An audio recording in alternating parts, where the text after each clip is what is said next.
इसके बाद क्या करने का मतलब क्या है? इसके बाद इंशाअल्लाह दीन की तबलीग करने के सही मानों में इस्लाम क्या है। बहुत सारा नेगेटिव पहलू फैला हुआ है लोगों में कि इस्लाम टेररिज्म को फ़रोग देता है, इस्लाम ये करता है, इस्लाम वो करता है। इस्लाम की सही तबलीग करनी है। इस्लाम है कि इस्लाम किस तरह से अमन और भाईचारगी का पैगाम देता है, इस चीज़ को बताना लोगों को। ज़कात के लिए रमज़ान का होना शर्त नहीं है। ज़कात किसे कहते हैं? ज़कात आपके पास कोई माल है, आपकी हाजत से ज़्यादा है और उस पर 1 साल गुजर चुका है तो उसका आप 2.5% निकालेंगे, ये ज़कात है। और सदक़ा फ़ितर क्या है? सदक़ा फ़ितर ये है कि रोज़े का इसका ताल्लुक़ है। रोज़ा रखेंगे तो उसके बाद क्या करेंगे आप? सदक़ा फ़ितर निकालेंगे। इसका भी निसाब उतना ही है जितना ज़कात का है। बस इसमें ये है कि सदक़ा फ़ितर में साल गुजरना शर्म ने सियासत की, साहबा कराम ने सियासत की, ये दीन से तो है। दीन कहाँ से फैला? का मॉडल क्या था? मतलब नबी का मॉडल मतलब उन्होंने किस तरीके से सियासत की ताकि उसको हम भी अपनी ज़िंदगी में अमल में लेके आ पाए? देखिए, सियासत मतलब उन्होंने हर तरह से सियासत की। मिसाल के तौर पर गैर कौमी से कैसे ताल्लुकात रखने हैं, किस मोहब्बत और भाईचारे से रहना है, कैसे कोई इख्तलाफ हो तो उसको कैसे ख़त्म करना है, इस तरह की सारी चीज़। इस्लाम ऐसा मज़हब है जिसने कहा कि अगर तुम एक जानवर को तकलीफ़ दोगे तो तुम जहन्नम के मुस्तहिक़ बन जाओगे। हदीस शरीफ में एक औरत सिर्फ की जहन्नम में गई, उसने बिल्ली को तकलीफ़ थी। तो जो इस्लाम एक जानवर के साथ ऐसा सलूक करते हुए इंसान को कैसे कत्ल कर सकता है? जो इस्लाम कहता है कि रास्ते से कांटा उड़ाओगे तो तुम्हें सवाब मिलेगा, वो इस्लाम टेररिज्म कैसे हो सकता है? वला तसुब्बुल्लज़ीना यदऊना मिन दुनिल्लाह फयसुब्बुल्लाह अदवन बिग़ैरि इल्म। अल्लाह के अलावा जो लोग पूछते हैं दूसरी मूर्तियों को, उनको गाली मत दो। तो जो इस्लाम गैर कौमों को गाली देने से मना करते हो, टेररिज्म कैसे हो सकता है? इस्लाम कहते हैं कि दूसरों को गाली मत दो जो दूसरों को पूछते हैं। तो इस्लाम दूसरों को कत्ल करने का हुक्म कैसे दे सकता है? आप बताइए। इस्लाम को सही तौर से पढ़ा ही नहीं, समझा ही नहीं। जब हम इस्लाम को सही तौर पे पढ़ेंगे नहीं, समझेंगे नहीं, तो फिर यही नतीजा निकलेगा ना। सबसे पहले हम इस्लाम को जाने, इस्लाम में सियासत कैसी थी, इस्लाम किस तरह से फैला, इसके बाद हम इंशाअल्लाह BCom, BSc, MA, MCom करें विश्व की सबसे बड़ी यूनिवर्सिटी इग्नू से। सॉल्व असाइनमेंट्स और गाइड बुक्स प्राप्त करें। संपर्क करें Mahakal computers, DAV PG college के पास, पंच मंदिरा मोड़ से दाहिने, रमज़ान का ये पहला अशरा चल रहा है, 4 रोज़ा निकल गया। बहुत सारे लोग अभी भी हैं जो कि इस चीज़ को समझ नहीं पाते हैं कि रोज़े में हमें क्या क्या चीज़ें मतलब नहीं करनी चाहिए, रोज़ा कब मकरूह होता है, रोज़े की अहमियत क्या है, और अगर हम लोग बात करें तो पूरे रमज़ान की क्या अहमियत है। दूसरी चीज़ें हैं कि बहुत सारे ऐसे लोग होते हैं जो कहीं ना कहीं इस्लाम को लेकर के बहुत सारी उनकी जानकारियाँ उनके पास नहीं रहती हैं, किसी भी मसले को वो समझ नहीं पाते हैं। मसले मसाइल की जब बात आती है बहुत सारी चीज़ें हो जाती हैं, जबकि इस्लाम ने एक बड़ा ही बेहतरीन कॉन्सेप्ट जो बनाया है, चाहे वो दीन हदीस की बात करें, कुरान की बात करें या आलिम दीन की बात करें। हम आज हमारे साथ एक ख़ास मेहमान हमारे साथ हैं जिनसे हम पूरे रमज़ान के इस महीने में और ख़ास करके दीन और दुनियावी जो दोनों तरीक़े हैं, ख़ास करके इस्लामिक तहज़ीब के हिसाब से, उन सारी चीज़ों को भी हम समझेंगे और इनसे हम ये भी जानने की कोशिश करेंगे, चूँकि ये रहते हैं मिस्र में, हालांकि भारतीय मूल के हैं, लेकिन भारत के एजुकेशन यानी कि मदरसों की जो पढ़ाई होती है उसमें और मिस्र में जो पढ़ाई होती है उसमें क्या फ़र्क है। हमारे साथ हाफिज़ मुजाहिद ख़ान साहब हैं, मैं इनसे जानने की कोशिश करूँगा। सबसे पहले तो आपका बहुत इस्तकबाल, बहुत बहुत शुक्रिया आपका। हज़रत, सबसे पहले तो मुबारकबाद की रमज़ान में आपने एक बेहतरीन मौका दिया हमको बहुत सारी चीज़ें समझने के लिए। हम पहले तो रमज़ान की इस रोज़े के बारे में समझने की कोशिश करेंगे ताकि हमारे जो नाज़रीन रोज़े से नहीं रख पा रहे हैं किसी वजह से, या फिर रोज़े में बहुत सारी चीज़ें हैं जो कि हमें नहीं करना चाहिए, इन सारी चीज़ों के बारे में हम समझना चाहते हैं। देखिए, सबसे पहली चीज़, रोज़ा सबसे अहम फ़रीज़ा है मुसलमानों के लिए। रोज़ा एक ऐसी इबादत है जो पहली कौमों पर भी थी और हम पर भी फ़र्ज़ की गई हैं, ठीक है। और रोज़े का एक बातनी असर है, वो बातनी असर ये है कि रोज़ा आपको बुरी चीज़ों से रोकता है। हम समझते हैं आम तौर से कि रोज़ा मतलब भूखा रहना है, ऐसा नहीं। रोज़ा मतलब आप ज़बान से किसी को गाली ना दें, हाथ से किसी को तकलीफ़ ना दें, अपनी नज़रों को बचाएं, यानी इस तरह की सारी चीज़ें। रोज़ा नाम है ज़ाहिरी और बातिनी दोनों चीज़ों को पाक करना। एक चीज़ और आता है इसमें हज़रत, कहा जाता है कि आप रोज़े से हैं और रोज़ा 30 रोज़ करते हैं, लेकिन उसमें ज़कात की बात आती है, फ़ितरे की बात आती है, तो ये सारी चीज़ें लोग समझ नहीं पाते हैं, इसको भी ज़रा आप समझाइए। देखिए, ज़कात के लिए रमज़ान का होना शर्त नहीं है।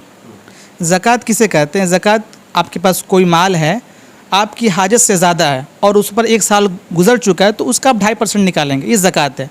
और सदक़ा फ़ितर क्या है? सदक़ा फ़ितर ये है कि रोज़े का इसका ताल्लुक़ है। रोज़ा रखेंगे तो उसके बाद क्या करेंगे आप? सदक़ा फ़ितर निकालेंगे। इसका भी निसाब उतना ही है जितना ज़कात का है। बस इसमें ये है कि सदक़ा फ़ितर में साल गुजरना शर्त नहीं है। हाँ, शर्त नहीं है, बल्कि किस में क्या है? माल है, आप ज़कात सदक़ा फ़ितर निकालेंगे, और ज़कात में क्या है? साल गुजरना क्या है? ये शर्त है। तरावी की बात होती है कि इसमें बहुत सारे लोग कहते हैं कि अगर आप रोज़े से हैं, रोज़ा रख रहे हैं, तो तरावी भी मस्ट हो जाता है, फ़र्ज़ हो जाता है, या इसके बारे में कुछ बताइए। देखिए, तरावी सबसे पहली चीज़, तरावी सुन्नत मुअक्कदा है, तरावी फ़र्ज़ नहीं है। अगर तरावी नहीं पढ़ता है तो सुन्नत का छोड़ने वाला होगा, लेकिन इसकी वजह से रोज़े में कोई फ़र्क नहीं आएगा, रोज़ा अपनी जगह दुरुस्त होगा। सर, रोज़े में भी कई तरह के होते हैं। बहुत सारे लोग कहते हैं कि कुछ मुंह में गलती से चली जाती है तो रोज़ा टूट गया, ज़्यादा थूक निकल ली है तो रोज़ा मकरूह हो जाता है।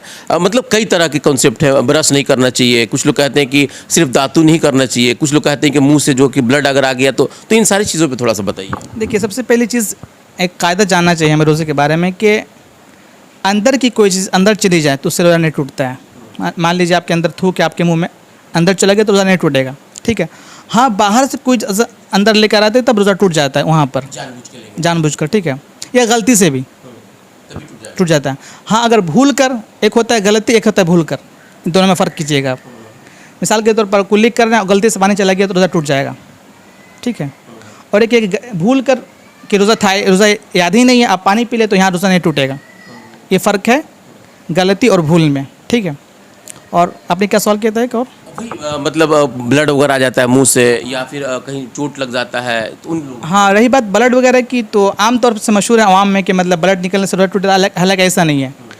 खून निकलेगा वगैरह तो ऐसा रोज़ा नहीं टूटेगा इससे। अच्छा, अब हम बात कर लेंगे, इल्म की बात करेंगे। जिस तरीके से हमारे मुल्क भारत में मदरसों को लेकर के कई तरह की धारणाएं बना दी गई हैं, गलत फहमियाँ है उसमें कि मुसलमान जो है कि सिर्फ उसमें अरबी पढ़ते हैं, उर्दू पढ़ते हैं, सिर्फ इस्लामिक मतलब पढ़ाई ही उसमें की जाती है। तो क्या आप चूँकि मिस्र के मदरसे में पढ़ते हैं, तो क्या वहाँ पर इस तरह की बात है? हालांकि ये धारणा, मैंने पहले ही कहा कि धारणा बना दी गई, ऐसा नहीं है। वहाँ पे दीनी तालीम भी दिया जाता है और दुनियावी तालीम भी दी जाती है। मिस्र के मामले में थोड़ा सा हम समझना चाहेंगे आपसे। देखिए, मिस्र अल्हम्दुलिल्लाह सबसे बड़ी यूनिवर्सिटी इस्लामिक और 1000 साल पुरानी यूनिवर्सिटी है, ठीक है। वहाँ हर चीज़ की तालीम है, क्या बोलते हैं, दीनी है, दुनियावी है। मिसाल के तौर पर डॉक्टरी, इंजीनियरिंग, सारी चीज़ की तालीम है। और आपने जो बताया कि मतलब हिंदुस्तान में ये बना दिया गया है कि मदारिस में सिर्फ अरबी तालीम, ऐसा नहीं है। मैंने जामिया अशरफिया में 7 साल तालीम हासिल की, मुबारकपुर आजमगढ़ में जो है, वहाँ पे हर चीज़ है। हिंदी भी मैंने पढ़ी, इंग्लिश भी मैंने पढ़ी, हिसाब भी मैंने पढ़ा, तो सब कुछ पढ़ा मैंने वहाँ पे। तो ये जो कहना कि मदरसे में सिर्फ ये पढ़ाई होती है, ये गलत है। ये एक तरह का अफवाह उड़ाया गया है इस्लाम के ताल्लुक से। अच्छा, एक मौलवी जो दाढ़ी टोपी पहन करके, क्या वो मेडिकल साइंस की तरफ नहीं जा सकता है? इस्लाम तो हर इल्म की तरफ दावत देता है। अल हिकमत दौलतुल मुमिन, हिकमत इल्म एक गुमशुदा चीज़ है मुसलमानों के लिए, तुम उसे ढूंढो, पाओ।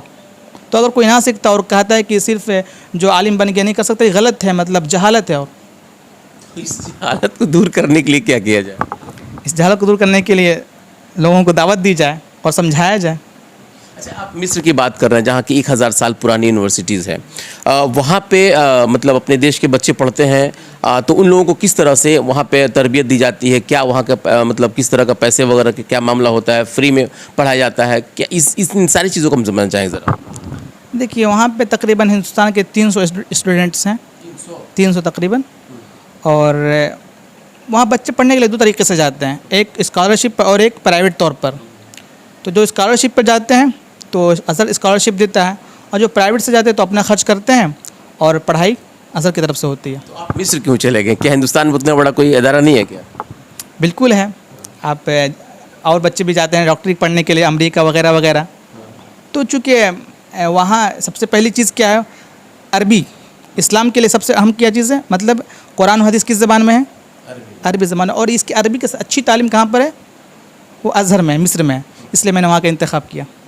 यहाँ पर भी तो जैसे कि हम लोग यहाँ अगर आज़मगढ़ की बात करें, अशरफिया यूनिवर्सिटी वहाँ पे है, या बहुत सारे ऐसे यूनिवर्सिटीज़ हैं, तो वहाँ में और मिस्र में क्या फ़र्क हो जाता है फिर? देखिए ये सवाल तो आपने, देखिए हर मदरसे का, हर यूनिवर्सिटी का एक इम्तियाज़ होता है, कुछ खुसूसियतें वहाँ होती है जो वहाँ नहीं हो पाती। तो हर यूनिवर्सिटी पूरी चीज़ को एक तरह जमा नहीं कर सकता, ठीक है। तो जो चीज़ें मतलब मैंने वहाँ देखूँ, यहाँ नहीं देखी, तो इसलिए मैंने वहाँ का इंतखाब किया। इसमें कितने दिनों से हैं? तकरीबन 5 साल से। 5 साल जी। इन्वायरमेंट में क्या फ़र्क पड़ता है, या मतलब जैसे आप यहाँ पे बिल्कुल आप अलग तरह से टोपी पहने हुए हैं, लंबा जो है कि ये कपड़ा पहने हुए हैं, क्या वहाँ के ये मतलब ट्रेंड मार्क है क्या? नहीं नहीं, मतलब अपनी सकाफ़त है, मतलब मुझे अच्छा लगता तो मैंने ऐसा पहना, और आमतौर से लोग वहाँ ऐसे पहनते हैं। हाँ, तो मतलब वहाँ पे कोई आप जींस पैंट भी पहन सकते हैं, आलिम की पढ़ाई पढ़ रहे हैं तो वहाँ पे कोई कैद नहीं है। अच्छा, तो एक चीज़ हम और जानने की कोशिश करेंगे कि आम तौर पे यहाँ एक धारणा बना दी गई है सियासत को लेकर के। कहा जाता है कि मुसलमानों को सियासत में नहीं जाना चाहिए। इस पे ज़रा आपने रोशनी डाली आप। देखिए, गलत है। इस्लाम किसी चीज़ से नहीं रोकता है, हर वो चीज़ जो फ़ायदे की लोगों के लिए इस्लाम से नहीं रोकता है। तो ये जो कहते हैं कि सियासत में नहीं जाना चाहिए, ये करना चाहिए, गलत है, मतलब जहालत में कहूँगा इसको। हालत अगर है तो आज चूँकि देखा जाए तो सियासत में बहुत मतलब हमारी कौम बिल्कुल पिछड़ रही है। क्या आप लोग बताएंगे कि कम से कम चूँकि दीन की रोशनी में इसको ज़रा बताइए ताकि सियासत की तरफ लोग अपने रुजू करें। दीन की रोशनी में, दिन की रोशनी में हुजूर सल्लल्लाहु अलैहि वसल्लम ने सियासत की, साहबा कराम ने सियासत की, ये दीन से तो है। दिन कहाँ से फैला? का मॉडल क्या था? मतलब नबी का मॉडल मतलब उन्होंने किस तरीके से सियासत की ताकि उसको हम भी अपनी ज़िंदगी में अमल में लेके आ पाए। देखिए, सियासत मतलब उन्होंने हर तरह से सियासत की। मिसाल के तौर पर गैर कौमी से कैसे ताल्लुकात रखने हैं, किस मोहब्बत और भाईचारे से रहना है, कैसे कोई इख्तलाफ हो तो उसको कैसे ख़त्म करना है, इस तरह की सारी चीज़ें। आज हम लोग उसको क्यों नहीं अपने अमल में ला पाते हैं? कहाँ कमी रह जाती है? जबकि पहले से अच्छे इदारे हमारे यहाँ खुले हैं, पहले से मौके भी हमारे अच्छे फराहम हो रहे हैं, फ़रोग़ के लिए काम भी हो रहा है, उसके बाद भी अगर एक इस्लाम के मानने वाले लोग अगर पुख्ते तौर पर इसको नहीं समझ पा रहे हैं, कमी कहाँ रह जा रही है? एक सबसे बड़ी चीज़, हमने इस्लाम को सही तौर से पढ़ा ही नहीं, समझा ही नहीं। जब हम इस्लाम को सही तौर पे पढ़ेंगे नहीं, समझेंगे नहीं, तो फिर यही नतीजा निकलेगा ना। सबसे पहले हम इस्लाम को जाने, इस्लाम में सियासत कैसी थी, इस्लाम किस तरह से फैला, इसके बाद हम इंशाअल्लाह कर सकते हैं इसको हल। हाफिज़ कुरान आजकल देख रहे हैं कि जो भी हाफिज़ है, जैसे आप भी हाफिज़ हैं, आपके लिए मेडिकल कितना आसान होगा? अगर आपको मेडिकल की तैयारी करने के लिए कह दिया जाए तो आप उसको कर पाएंगे? बिल्कुल कर सकते हैं, क्यों नहीं कर सकते हैं। हाफिज़ जो बनते हैं मतलब आप हिफ्ज़ कितने दिन में किए थे? तकरीबन 2 साल में।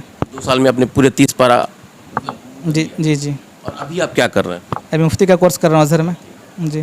तो हाफिज़ से कितना बड़ा कोर्स हो जाता है मुफ्ती? देखिए, मैंने हिफ्ज़ के बाद तकरीबन 7 साल आलिमियत की तालीम हासिल की मैंने आज़मगढ़ में। उसके बाद मैंने अज़हर में अभी तालीम हासिल कर रहा हूँ, तकरीबन 5 साल हो गए हैं। जी, वहाँ पे तालीम। बहुत सारे लोग कहते हैं कि जो लोग हिफ्ज़ कर लेते हैं उनका ज़हन काफ़ी बड़ा हो जाता है, वो बहुत शार्प हो जाते हैं, वो तुरंत जो है कि किसी भी चाहे मेडिकल हो या इंजीनियरिंग हो उसमें मतलब बहुत ज़्यादा जल्दी से वो लोग हासिल कर लेते हैं। तो क्या सच में इस तरह होता है कि ज़हन बिल्कुल आप लोगों का शार्प हो जाता है? देखिए, ज़हन मतलब एक नॉर्मल सी चीज़ है, मतलब एक कुरान बहुत बड़ी किताब है, तो उसको हिफ्ज़ करना एक मामूली बात नहीं है। तो इसको मद्देनज़र रखते हुए लोग कहते हैं कि मतलब ये और भी कुछ कर सकता है आगे, इस हिसाब से कहते हैं। नहीं है कि मतलब उसके पास कुछ अलग चीज़ आ गई, ऐसा कुछ नहीं है।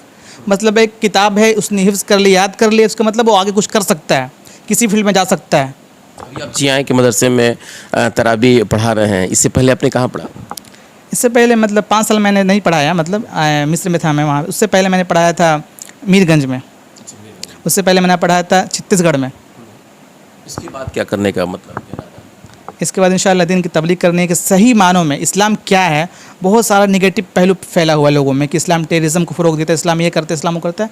इस्लाम की सही तबलीग करनी है। इस्लाम है कि इस्लाम किस तरह से अमन और भाईचारगी का पैगाम देता है, इस चीज़ को बताना है लोगों को। इसको ज़रा बताइए। आपने कहा कि बहुत सारे लोगों के अंदर, सही बात है कि 2002 के बाद जब से अमेरिका में जो अटैक हुआ उसके बाद से एक तरह से नैरेटिव बना दी गई कि मुसलमान जो है कि मतलब टेररिज्म के तरफ बढ़ते हैं, मुसलमान टेररिस्ट होते हैं, और अभी भी कई तरह की धारणाएं बना दी गई है। क्या इस्लाम में इन सारी चीज़ों को मतलब कहा गया क्या कि किसी का कत्ल करना या किसी को दुख पहुँचाना या किसी को तकलीफ़ पहुँचाना, इसके बारे में ज़रा बताइए। देखिए, इस्लाम ऐसा मज़हब है जिसने कहा कि अगर तुम एक जानवर को तकलीफ़ दोगे तो तुम जहन्नम के मुस्तहिक़ बन जाओगे। हदीस शरीफ में एक औरत सिर्फ की जहन्नम में गई, उसने बिल्ली को तकलीफ़ दी। तो जो इस्लाम एक जानवर के साथ ऐसा सलूक करते हो, इंसान को कैसे कत्ल कर सकता है?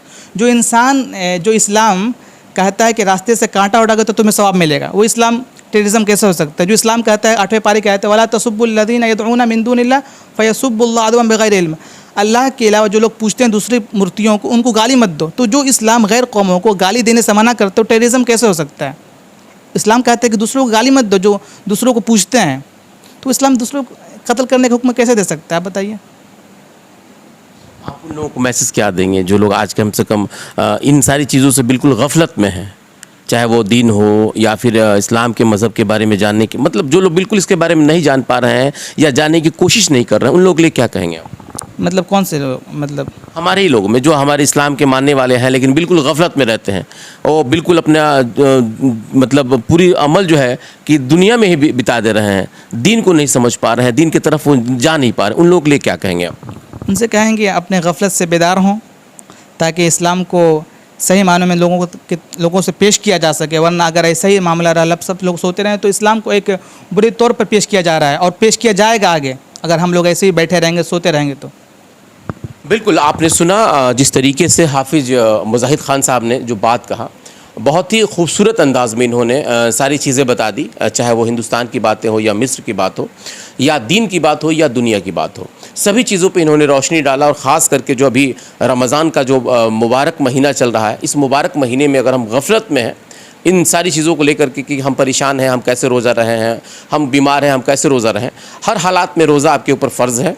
और उसके साथ साथ जो दीनी तौर तरीका होता है उस पर भी आपको अमल करना होगा। जैसे कि इन्होंने कहा, बहुत सारे ऐसे मसले मसाइल हैं जिसे हम लोग छोटे से इस वीडियो में नहीं समझ पाएंगे, लेकिन अगर आप इस चीज़ को देख रहे हैं तो समझिए कि सच में आज इस्लाम हमारा क्या कहता है, दीन हमारा क्या कहता है और हम कर क्या रहे हैं। आपने इतना वक्त इस पूरे वीडियोज़ को देखने के लिए लगाया, लेकिन इस पर कुछ अमल करें ताकि उसका फ़ायदा आपको भी मिल सके और आने वाले नस्ल को भी मिल सके। बहुत बहुत शुक्रिया।